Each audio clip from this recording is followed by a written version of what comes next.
Apa kabar anak-anak kalian?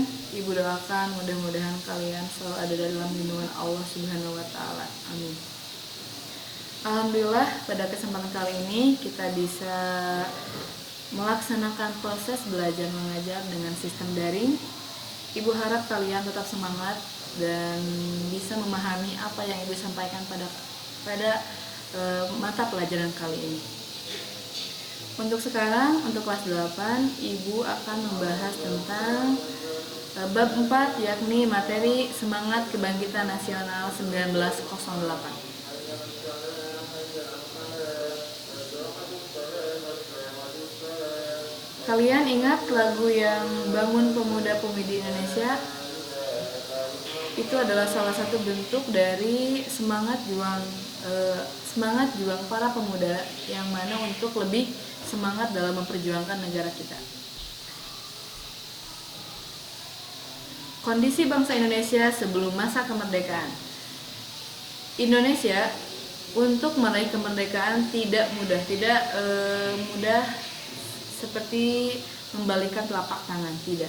Indonesia untuk meraih kemerdekaan ada beberapa kali tahapan. Yang pertama Ibu akan bahas adalah yakni Kebangkitan Nasional 1908. Yang pertama itu adalah penjajahan Belanda. Indonesia pertama kali dijajah itu oleh Portugis.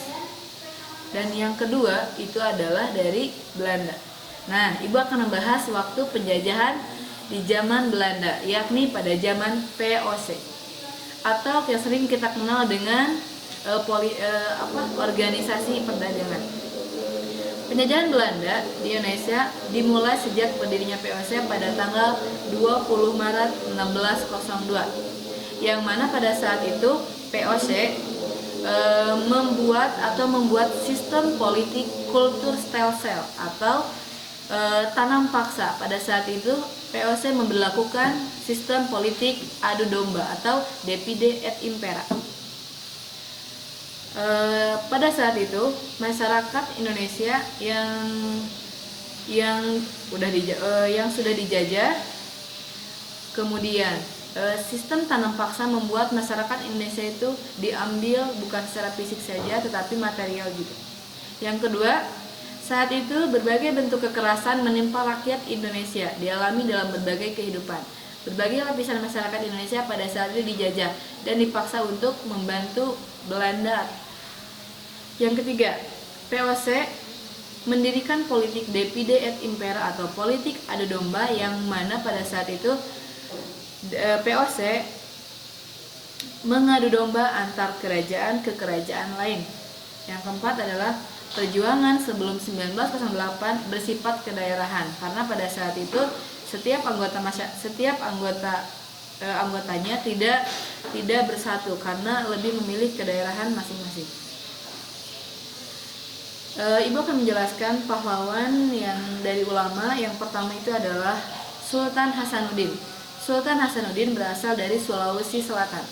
Kemudian Sultan Agung Tirtayasa yang mana itu berasal dari Banten. Yang ketiga Tuanku Imam Bonjol yakni dari Sumatera Barat. Dan yang keempat adalah Pangeran Diponegoro. Pangeran Diponegoro berasal dari Jawa Tengah. Dari keempat para ulama ini pejuang negara ini, yang mana dari keempat para ulama itu gagal. Karena apa? Karena yang tadi bersifat kedaerahan. Sultan Hasanuddin membela Sulawesi Selatan dan yang lainnya pun membela daerahnya masing-masing. Pada saat itu VOC tidak semua orang-orangnya berperilaku ingin menjajah, tapi ada sebagian yang memberikan politik balas budinya, yang memberikan kesempatan untuk masyarakat Indonesia supaya lebih maju lagi. Yang pertama itu adalah dari pahlawan dari Belanda, itu pertama adalah Baron van Hopel. Kemudian Edward de Westdekker, dan yang ketiga adalah Mr. Van de Pender. Yang mana dari ketiga orang Belanda ini menerapkan sistem politik balas budi. Yang mana pada saat itu politik balas budi di dalamnya terdapat ada 3 bagian yang inti. Yang pertama adalah edukasi, yang kedua adalah irigasi, yang ketiga adalah transmigrasi. Politik edukasi adalah masyarakat Indonesia diperbolehkan pada saat itu yang mana untuk belajar atau untuk bersekolah hanya untuk kaum bangsawan, tetapi pada saat itu untuk kaum biasa pun bisa bersekolah. Yang kedua, irigasi. Irigasi adalah memberikan lahan perairan kepada masyarakat tersebut. Yang ketiga, transmigrasi, yang mana masyarakat antar daerah bisa mengunjungi daerahnya. Kemudian Ibu akan membahas tentang perintis kebangkitan nasional dalam perjuangan kemerdekaan Indonesia. Yang pertama adalah organisasi Budi Utomo. Organisasi Budi Utomo adalah organisasi modern yang pertama yang didirikan oleh Dr. Wahidin Sudirohusodo pada tanggal 20 Mei 1908, yang setiap tanggal 20 Mei sampai sekarang diperingati sebagai Hari Kebangkitan Nasional. Yang kedua, mewujudkan persatuan dan kebanggaan sebagai bangsa merupakan wujud nilai dari kebangkitan nasional. Yang ketiga, persatuan Indonesia menjadi kunci semangat, motivasi, dan penggerak perjuangan bangsa Indonesia. Yang keempat, kebanggaan bangsa Indonesia terwujud dalam bentuk perasaan besar hati, sehingga kita juga bangga memiliki tanah air Indonesia. Tahapan-tahapan pembinaan persatuan bangsa Indonesia yang paling kuat, yang paling menonjol ada 4. Yang pertama itu adalah perasaan senasib. Perasaan senasib di sini maksudnya adalah kita merasakan apa yang orang lain rasakan. Yang kedua adalah kebangkitan nasional. Yang tadi Ibu bahas, kebangkitan nasional berawal dari lahirnya organisasi Budi Utomo, yang mana adalah organisasi pertama yang lahir di Indonesia. Yang ketiga adalah Sumpah Pemuda.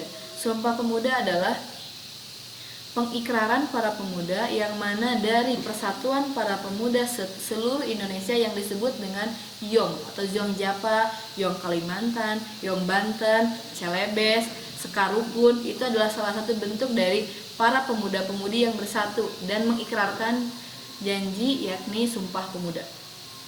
Dan yang terakhir adalah Proklamasi Kemerdekaan. Proklamasi itu adalah pernyataan secara resmi kepada masyarakat banyak bahwa Indonesia telah merdeka melalui BPUPKI dan PPKI.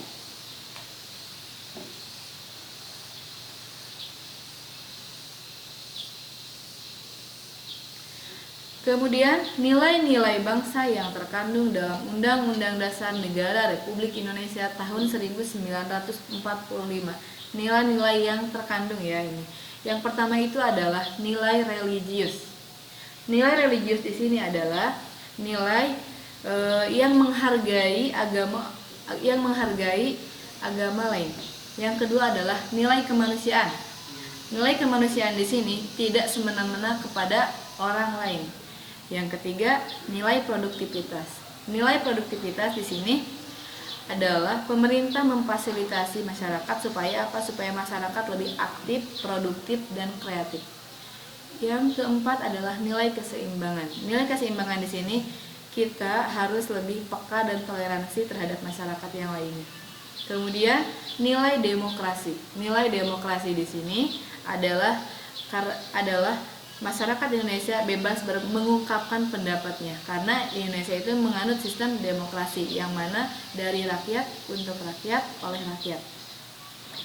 Yang selanjutnya nilai kesamaan derajat. Semua orang yang ada di Indonesia, warga Indonesia, baik perempuan atau laki-laki, yang muda atau yang tua, semuanya hak dan kewajibannya itu sama. Yang terakhir, nilai ketaatan hukum. Di Indonesia, semua warga Indonesia, baik laki-laki perempuan, itu semuanya di depan hukum itu sama. Ini berikut contoh-contoh gambarnya, contoh-contoh dari nilai-nilai yang terkandung dalam Undang-Undang Dasar. Berikut Ibu akan kasih sejarah berdirinya Budi Utomo, sejarah singkat.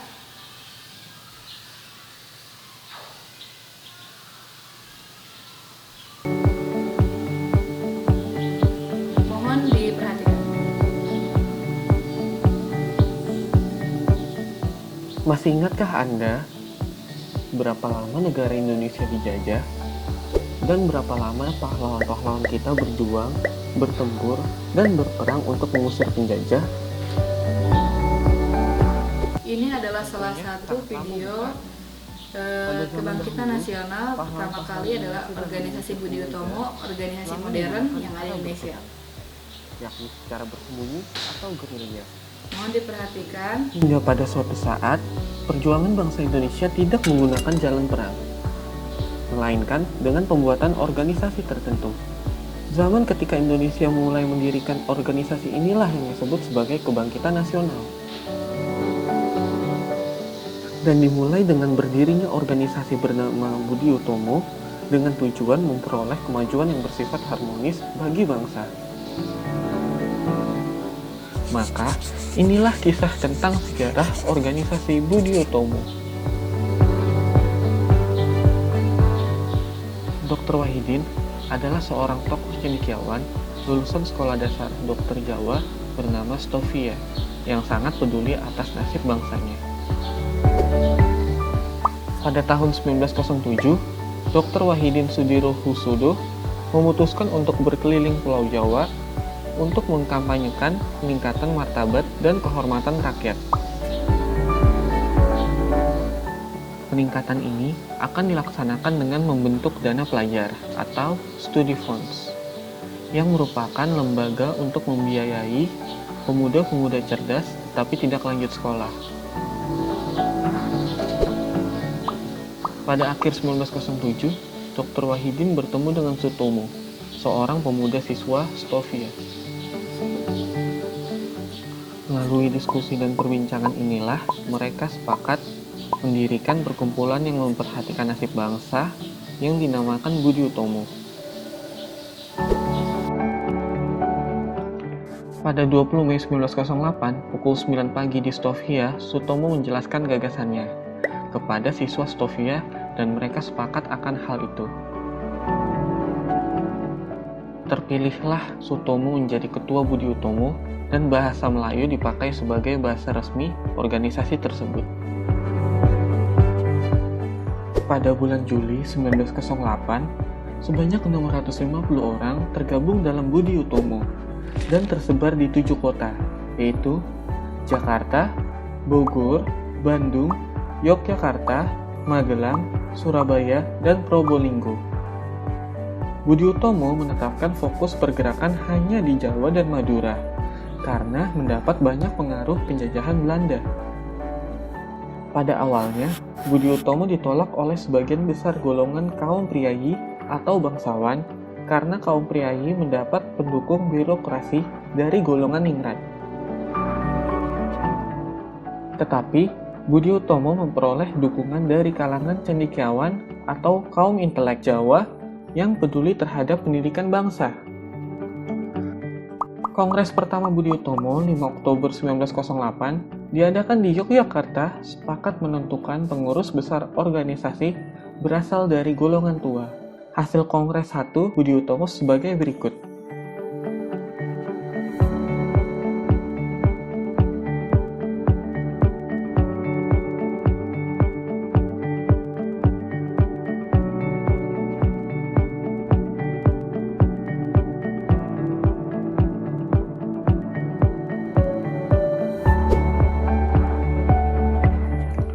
Penetapan pusat organisasi Budi Utomo adalah Yogyakarta.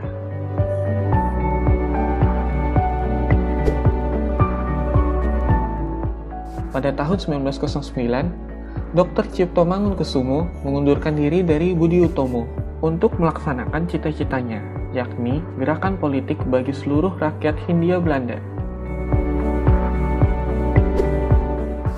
Pada tahun 1912, Notodirjo menjadi ketua Budi Utomo untuk mengejar ketertinggalannya, karena munculnya organisasi-organisasi lain, yaitu Sarekat Islam dan Indisci Party.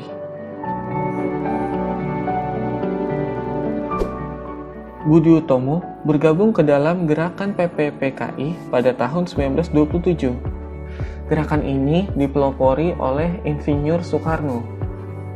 Dan pada tahun 1928, Budi Utomo mengambil suatu langkah maju dengan menambah asas dan tujuan pergerakannya, yaitu turut berusaha mewujudkan cita-cita persatuan Indonesia.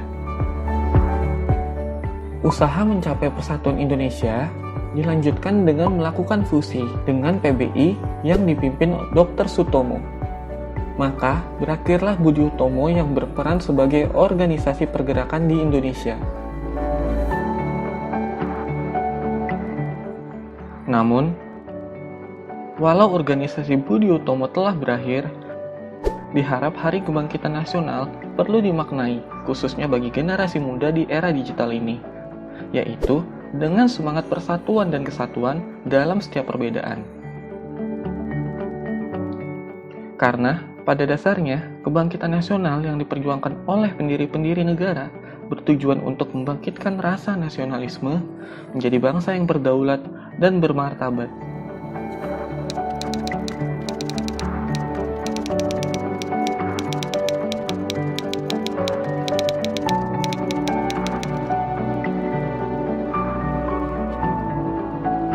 Itu adalah salah satu sejarah yang mana terjadinya Budi Utomo. Untuk materi kali ini Ibu ucapkan sekian. Mudah-mudahan kita bisa lebih cinta Indonesia, lebih bisa menghargai jasa para pahlawan. Kita tinggal meneruskan dan ikut berpartisipasi untuk memajukan negara ini. Salah satu bentuk kalian untuk mencintai Indonesia, untuk rasa nasionalismenya tumbuh dengan cara apa? Dengan cara giat belajar, taat pada aturan. Terima kasih. Nun wal qalami wa ma yasdurun, fastabiqul khairat.